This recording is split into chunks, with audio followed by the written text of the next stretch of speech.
अगला अध्याय। तारकासुर के सताए हुए देवताओं का ब्रह्मा जी को अपनी कष्ट कथा सुनाना। ब्रह्मा जी का उन्हें पार्वती के साथ शिव के विवाह के लिए उद्योग करने का आदेश देना। ब्रह्मा जी के समझाने से तारकासुर का स्वर्ग को छोड़ना और देवताओं का वहां रहकर लक्ष्य सिद्धि के लिए यत्नशील होना। सूत जी कहते हैं, तदनंतर नारद जी के पूछने पर पार्वती के विवाह के विस्तृत प्रसंग को उपस्थित करते हुए ब्रह्मा जी ने तारकासुर की उत्पत्ति, उसके उग्र तप, मनोवांछित वर प्राप्ति तथा देवताओं और असुरों सबको जीतकर स्वयं इंद्र पद पर प्रतिष्ठित हो जाने की कथा सुनाई। तत्पश्चात ब्रह्मा जी ने कहा, तारकासुर तीनों लोकों को अपने वश में करके स्वयं जब इंद्र हो गया तब उसके समान दूसरा कोई शासक नहीं रह गया। वह जितेंद्रिय असुर त्रिभुवन का एकमात्र स्वामी होकर अद्भुत ढंग से राज्य का संचालन करने लगा। उसने समस्त देवताओं को निकालकर उनकी जगह दैत्यों को स्थापित कर दिया और विद्याधर आदि देव योनियों को स्वयं अपने कर्म में लगाया। मुने, तदनंतर तारकासुर के सताए हुए इंद्र आदि संपूर्ण देवता अत्यंत व्याकुल और अनाथ होकर मेरी शरण में आए। उन सब ने मुझ प्रजापति को प्रणाम करके बड़ी भक्ति के साथ मेरा स्तवन किया और अपने दारुण दुख की बातें बताकर कहा, प्रभु, आप ही हमारी गति हैं, आप ही हमें कर्तव्य का उपदेश देने वाले हैं और आप ही हमारी धाता और उद्धारक हैं। हम सभी देवता तारकासुर नामक अग्नि में जलकर अत्यंत व्याकुल हो रहे हैं। जैसे सन्निपात रोग से प्रबल औषध भी निर्बल हो जाते हैं, उसी प्रकार उस असुर ने हमारे सभी क्रूर उपायों को बलहीन बना दिया है। भगवान विष्णु के सुदर्शन चक्र पर ही हमारी विजय की आशा अविलंबित रहती है, परंतु वह भी उसके कंठ पर कुंठित हो गया है। उसके गले में पड़कर वह ऐसा प्रतीत होने लगा था मानो उस असुर को फूल की माला पहनाई गई हो। मुने, देवताओं का यह कथन सुनकर मैंने उन सब से समयोचित बात कही। देवताओं, मेरे ही वरदान से दैत्य तारकासुर इतना बढ़ गया है, अतः मेरे ही हाथों उसका वध होना उचित नहीं। जो जिससे पलकर बड़ा हो उसी के द्वारा वध होना योग्य कार्य नहीं है। विष के वृक्ष को यदि स्वयं सींचकर बड़ा किया गया हो तो उसे स्वयं काटना अनुचित माना गया है। तुम लोगों का सारा कार्य करने की योग्य भगवान शंकर है, किंतु वे तुम्हारे कहने पर भी स्वयं उस असुर का सामना नहीं कर सकते हैं। तारक, दैत्य स्वयं अपने पाप से नष्ट होगा। मैं जैसा उपदेश करता हूँ तुम वैसा कार्य करो। मेरे वर के प्रभाव से न मैं तारकासुर का वध कर सकता हूँ, न भगवान विष्णु कर सकते हैं और न भगवान शंकर ही उसका वध कर सकते हैं। दूसरा कोई वीर पुरुष अथवा सारे देवता मिलकर उसे भी नहीं मार सकते। यह मैं सत्य कहता हूँ। देवताओं, यदि शिव जी के वीर से कोई पुत्र उत्पन्न हो तो वही तारक दैत्य का वध कर सकता है, दूसरा नहीं। सुरश्रेष्ठ गण, इसके लिए जो उपाय मैं बताता हूँ उसे करो। महादेव जी की कृपा से वह उपाय अवश्य सिद्ध होगा। पूर्व काल में जिस दक्ष कन्या सती ने दक्ष के यज्ञ में अपने शरीर का त्याग कर दिया था, वही इस समय हिमालय पत्नी मेनका के गर्भ से उत्पन्न हुई है। यह बात भी तुम्हें विदित ही है। महादेव जी उस कन्या का पारिग्रहण अवश्य करेंगे। तथापि देवताओं, तुम स्वयं ही इसके लिए प्रयत्न करो। तुम अपने यत्न से ऐसा उद्योग करो जिससे मैना कुमारी पार्वती में भगवान शंकर अपने वीर्य का आधान कर सके। भगवान शंकर ऊर्ध्वरेता है, उनका वीर्य ऊपर की ओर उठा हुआ है। उनके वीर्य को प्रस्खलित करने में ही केवल पार्वती ही समर्थ है। दूसरी कोई अबला अपनी शक्ति से ऐसा नहीं कर सकती। गिरिराज की पुत्री वे पार्वती इस समय युवावस्था में प्रवेश कर चुकी हैं और हिमालय पर तपस्या में लगे हुए महादेव जी की प्रतिदिन सेवा करती हैं। अपने पिता हिमवान के कहने से काली शिवा अपनी 2 सखियों के साथ ध्यान परायण परमेश्वर शिव की साग्रह सेवा करती हैं। तीनों लोकों में सबसे अधिक सुंदरी पार्वती शिव के सामने रहकर प्रतिदिन उनकी पूजा करती हैं। तथापि वे ध्यानमग्न महेश्वर मन से भी ध्यानहीन स्थिति में नहीं आती, अर्थात ध्यान भंग करके पार्वती की ओर देखने का विचार भी उनके मन में नहीं लाते। देवताओं, चंद्रशेखर शिव जिस प्रकार काली को अपनी भार्या बनाने की इच्छा करे, वैसी चेष्टा तुम लोग शीघ्र ही प्रयत्न पूर्वक करो। मैं उस दैत्य के स्थान पर जाकर तारकासुर को बुरे हट से हटाने की चेष्टा करूंगा। अतः अब तुम लोग अपने स्थान को जाओ। नारद, देवताओं से ऐसा कहकर मैं शीघ्र ही तारकासुर से मिला और बड़े प्रेम से बुलाकर मैंने उससे इस प्रकार कहा, तारक, यह स्वर्ग हमारे देश का सार तत्व है। तुम यहाँ राज्य का पालन कर रहे हो। जिसके लिए तुमने उत्तम तपस्या की थी उससे अधिक चाहने लगे हो। मैंने तुम्हें इससे छोटा ही वर दिया था, स्वर्ग का राज्य कदापि नहीं दिया था। इसीलिए तुम स्वर्ग को छोड़कर पृथ्वी पर राज्य करो। असुर श्रेष्ठ, देवताओं के योग्य जितने भी कार्य हैं वे सब तुम्हें वहीं सुलभ होंगे। इसमें अन्यथा विचार करने की आवश्यकता नहीं है। ऐसा कहकर उस असुर को समझाने के बाद मैं शिवा और शिव का स्मरण करके वहां से अदृश्य हो गया। तारकासुर भी स्वर्ग को छोड़कर पृथ्वी पर आ गया और शोणितपुर में रहकर वह राज्य करने लगा। फिर सब देवता भी मेरी बात सुनकर मुझे प्रणाम करके इंद्र के साथ प्रसन्नता पूर्वक बड़ी सावधानी के साथ इंद्रलोक में गए। वहां जाकर परस्पर मिलकर आपस में सलाह करके वे सब देवता इंद्र से प्रेम पूर्वक बोले, भगवान शिव के सेवा में जैसे भी काम मूलक रुचि हो वैसा ब्रह्मा जी का बताया हुआ सारा प्रयत्न आपको करना चाहिए। इस प्रकार देवराज इंद्र से संपूर्ण वृतांत निवेदन करके वे देवता प्रसन्नता पूर्वक सब और अपने अपने स्थान पर चले गए। इंद्र द्वारा काम का स्मरण, उसके साथ उनकी बातचीत और उनके कहने से काम का शिव को मोहने के लिए प्रस्थान। ब्रह्मा जी कहते हैं, नारद, देवताओं के चले जाने पर दुरात्मा तारक दैत्य से पीड़ित हुए इंद्र ने कामदेव का स्मरण किया। कामदेव तत्काल वहां आ पहुंचा। तब इंद्र ने मित्रता का धर्म बतलाते हुए काम से कहा, मित्र, कालवशात मुझ पर असाध्य दुख आ पड़ा है। उसे तुम्हारे बिना कोई भी दूर नहीं कर सकता है। दाता की परीक्षा, दुर्भिक्ष में सूरवीर की परीक्षा, रणभूमि में मित्र की परीक्षा, आपत्ति काल में तथा स्त्रियों के कुल की परीक्षा पति के असमर्थ हो जाने पर होती है। तात संकट पड़ने पर विनय की परीक्षा होती है और परोक्ष में सत्य और उत्तम स्नेह की अन्यथा नहीं। यह मैंने सच्ची बात कही है। मित्रवर, इस समय मुझ पर जो विपत्ति आई है उसका निवारण दूसरे किसी से नहीं हो सकता। अतः आज तुम्हारी परीक्षा हो जाएगी। यह कार्य केवल मेरा ही है और मुझे ही सुख देने वाला है, ऐसी बात नहीं, अपितु यह समस्त देवता आदि का कार्य है, इसमें संशय नहीं है।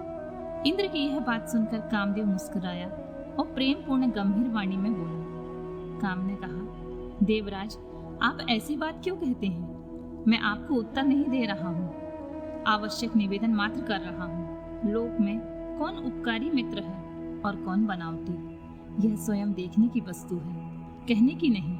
जो संकट के समय बहुत बातें करता है वह काम क्या करेगा? तथापि महाराज, प्रभु, मैं कुछ कहता हूँ उसे सुनिए।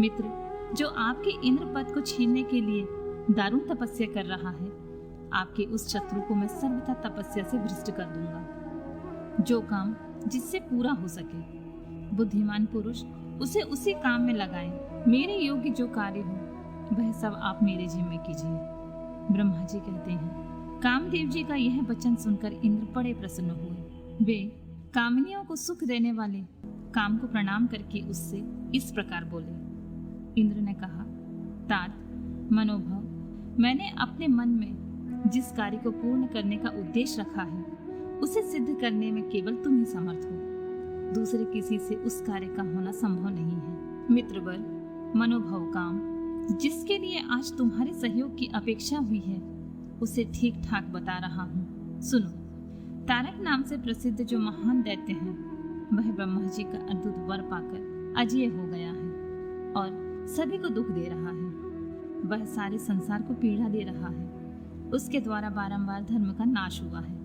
उससे सब देवता और समस्त ऋषि दुखी हुए हैं। संपूर्ण देवताओं ने पहले उसके साथ अपनी पूरी शक्ति लगाकर युद्ध किया था, परंतु उसके बाद उसके ऊपर अस्त्र शस्त्र निष्फल हो गए। जल के स्वामी वरुण का पाप टूट गया। श्री हरि का सुदर्शन चक्र भी वहां सफल नहीं हुआ। श्री विष्णु ने उसके कंठ पर चक्र चलाया, किंतु वह वहां कुंठित हो गया। ब्रह्मा जी ने महायोगेश्वर भगवान शंभु के वीर्य से उत्पन्न हुए बालक के हाथ से उस दुरात्मा दैत्य की मृत्यु बताई है। यह कार्य तुम्हें अच्छी तरह और प्रयत्न पूर्वक करना है मित्रवर। उसके हो जाने से हम देवताओं को बड़ा सुख मिलेगा। भगवान शंभु गिरिराज हिमालय पर उत्तम तपस्या में लगे हैं। वे हमारे भी प्रभु हैं, कामना के वश में नहीं हैं, स्वतंत्र परमेश्वर हैं। मैंने सुना है कि गिरिराज नंदिनी पार्वती पिता की आज्ञा पाकर अपनी 2 सखियों के साथ उनके समीप रहकर उनकी सेवा में लगी रहती हैं। उनका यह प्रयत्न महादेव जी को पति के रूप में प्राप्त करने के लिए ही है, परंतु भगवान शिव अपने मन को संयम नियम से वश में रखते हैं। मार जिस तरह भी उनकी पार्वती में अत्यंत रुचि हो जाए वैसा ही प्रयत्न करना चाहिए। यही कार्य करके तुम कृतार्थ हो जाओगे और हमारा सारा दुख नष्ट हो जाएगा। इतना ही नहीं, लोक में तुम्हारा स्थायी प्रताप फैल जाएगा। ब्रह्मा जी कहते हैं, नारद, इंद्र के ऐसा कहने पर कामदेव का मुखारबिंद प्रसन्नता से खिल उठा। उसने देवराज से प्रेम पूर्वक कहा, मैं इस कार्य को करूंगा, इसमें संशय नहीं है। ऐसा कहकर शिव की माया से मोहित हुए काम ने उस कार्य के लिए स्वीकृति दे दी और शीघ्र ही उसका भार ले लिया। वह अपनी पत्नी रति और वसंत को लेकर बड़ी प्रसन्नता के साथ उस स्थान पर गया जहां साक्षात योगेश्वर शिव उत्तम तपस्या कर रहे थे। नेत्राग्नि से काम का भस्म होना, रति का विलाप, देवताओं की प्रार्थना से शिव का काम को द्वापर में प्रदुग्न रूप से नूतन शरीर की प्राप्ति के लिए वर देना और रति का शंबर नगर में जाना। ब्रह्मा जी कहते हैं, मुनि, काम अपने साथी बसंत आदि को लेकर वहां पहुंचा। उसने भगवान शिव पर अपने बाण चलाए। तब शिव जी के मन में पार्वती के प्रति आकर्षण होने लगा। उनका धैर्य छूटने लगा। अपने धैर्य का हास होता देख महायोगी महेश्वर अत्यंत विस्मित हो गए और मन ही मन इस प्रकार चिंतन करने लगे। शिव बोले, मैं तो उत्तम तपस्या कर रहा था, उसमें विघ्न कैसे आ गए? किस कुकर्म ने यहाँ मेरे चित्त में विकार पैदा कर दिया? इस तरह विचार करके सत्पुरुषों के आश्रयदाता महायोगी परमेश्वर शिव शंका युक्त से संपूर्ण दिशाओं की ओर देखने लगे। इसी समय वाम भाग में बाण खींचे हुए काम पर उनकी दृष्टि पड़ी। वह मूर्छित मदन अपनी शक्ति के घमंड में आकर उन्हें अपना बाण छोड़ना ही चाहता था। नारद, इस अवस्था में काम पर दृष्टि पड़ते ही परमात्मा गिरीश को तत्काल रोष चढ़ गया। मुनि, उधर आकाश से बाण सहित धनुष लिए खड़े हुए काम ने भगवान शंकर पर अपना अमूत अस्त्र छोड़ दिया, जिसका निवारण करना बहुत कठिन था, परंतु परमात्मा शिव पर वह अमोघ अस्त्र भी मोह हो गया। कुपित हुए परमेश्वर के पास जाते ही शांत हो गया। भगवान शिव पर अपने अस्त्र के व्यर्थ हो जाने पर मम्मथ काम को बड़ा भय हुआ। भगवान मृत्युंजय को सामने देखकर वह कांप उठा और इंद्र आदि समस्त देवताओं का स्मरण करने लगा। मुनि श्रेष्ठ, अपना प्रयास निष्फल हो जाने पर काम भय से व्याकुल हो उठा था। मुनीश्वर, कामदेव के स्मरण करने पर वे इंद्र आदि सभी देवता वहां आ पहुंचे और शंभु को प्रणाम करके उनकी स्तुति करने लगे। देवता स्तुति कर ही रहे थे कि कुपित हुए भगवान हर के ललाट के मध्य भाग में स्थित तृतीय नेत्र से बड़ी भारी आग तत्काल प्रकट होकर निकली। उसकी ज्वालाएं ऊपर की ओर उठ रही थीं और वह आग धू धू करके जलने लगी। उसकी प्रभा प्रलय अग्नि के समान जान पड़ती थी। वह आग तुरंत ही आकाश में उछली और पृथ्वी पर गिर पड़ी, फिर अपने चारों ओर चक्कर काटती हुई धराशायी हो गई। साधु, भगवान क्षमा कीजिए, क्षमा कीजिए। यह बात जब तक देवताओं के मुख से निकले तब तक ही उस आग ने कामदेव को जलाकर भस्म कर दिया। उस वीर कामदेव के मारे जाने पर देवताओं को बड़ा दुख हुआ। वे व्याकुल हो, हाय यह क्या हुआ, ऐसा कह कहकर जोर जोर से चित्कार करते हुए रोने बिखरने लगे। उसी समय विकृत हुई पार्वती का शरीर सफेद पड़ गया। काटो तो खून नहीं। वे सखियों के साथ ले अपने भवन को चली गईं। कामदेव को जल जाने पर रति वहां एक क्षण अचेत पड़ी रही। पति की मृत्यु के दुख में वह इस तरह पड़ी थी मानो मर गई हो। जब थोड़ी देर बाद होश आया तब अत्यंत व्याकुल हो रति उस समय तरह तरह की बातें कहकर विलाप करने लगी। रति बोली, हाय, मैं क्या करूं, कहाँ जाऊं? देवताओं ने यह क्या किया? मेरे उद्दंड स्वामी को बुलाकर नष्ट करा दिया। हाय हाय नाथ, स्मर स्वामी, प्राण प्रिय, हाँ मुझे सुख देने वाले प्रियतम, हाँ प्राणनाथ, यह क्या हो गया? ब्रह्मा जी कहते हैं, नारद, इस प्रकार रोती बिलखती हुई, अनेक प्रकार की बातें करती हुई रति हाथ पैर पटकने और अपने सिर के बालों को नोचने लगी। उस समय उसका विलाप सुनकर वहां रहने वाले समस्त वनवासी जीव और वृक्ष आदि स्थावर प्राणी भी बहुत दुखी हो गए। इसी बीच में इंद्र आदि संपूर्ण देवता महादेव जी का स्मरण करते हुए रति को आश्वासन दे इस प्रकार बोले। देवताओं ने कहा, तुम काम के शरीर का थोड़ा सा भस्म लेकर उसे यत्नपूर्वक रखो और भय छोड़ो। हम सबके स्वामी महादेव जी कामदेव को पुनः जीवित कर देंगे और फिर तुम अपने प्रियतम को प्राप्त कर लोगे।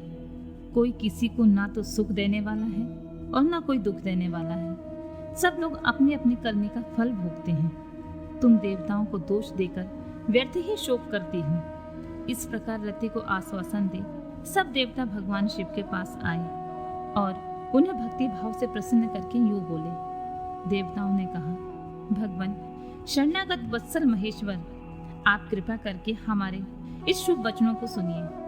शंकर, आप कामदेव की करतूत पर भली भांति प्रसन्नता पूर्वक विचार कीजिए। महेश्वर, काम ने जो यह कार्य किया है इसमें उसका कोई स्वार्थ नहीं था। दुष्ट तारकासुर से पीड़ित हुए हम सब देवताओं ने मिलकर उससे यह काम कराया है नाथ। शंकर, इसे आप अन्यथा ना समझें। सब कुछ देने वाले देव गिरीश, सती साध्वी रति अकेली अति दुखी होकर विलाप कर रही है। आप उसे सांत्वना प्रदान करें। शंकर, यदि इस क्रोध के द्वारा आपने कामदेव को मार डाला तो हम यही समझेंगे कि आप देवताओं सहित समस्त प्राणियों का अभिसंहार कर डालना चाहते हैं। रति का दुख देखकर देवता नष्टप्राय हो रहे हैं, इसलिए आपको रति का शोक दूर कर देना चाहिए। ब्रह्मा जी कहते हैं, नारद, संपूर्ण देवताओं का वह वचन सुनकर भगवान शिव प्रसन्न हो उनसे इस प्रकार बोले। देवताओं और ऋषियों, तुम सब आदर पूर्वक मेरी बात सुनो। मेरे क्रोध से जो कुछ हो गया है वह तो अन्यथा नहीं हो सकता। तथापि रति का शक्तिशाली पति कामदेव तभी तक अनंग शरीर रहित रहेगा जब तक रुक्मणी पति श्री कृष्ण का धरती पर अवतार नहीं हो जाता। जब श्री कृष्ण द्वारका में रहकर पुत्रों को उत्पन्न करेंगे तब वे रुक्मणी के गर्भ से काम को भी जन्म देंगे। उस काम का ही नाम उस समय प्रद्युम्न होगा, इसमें कोई संशय नहीं है। उस पुत्र के जन्म लेते ही संवरासुर उसे हर लेगा। हरण के पश्चात दानव शिरोमणि शंबर उस शिशु को समुद्र में डाल देगा। फिर वह मूढ़ उसे मरा हुआ समझकर अपने नगर को लौट जाएगा। रति, उस समय तक तुम्हें शंबरासुर के नगर में सुखपूर्वक निवास करना चाहिए। वहीं तुम्हें अपने पति प्रद्युम्न की प्राप्ति होगी।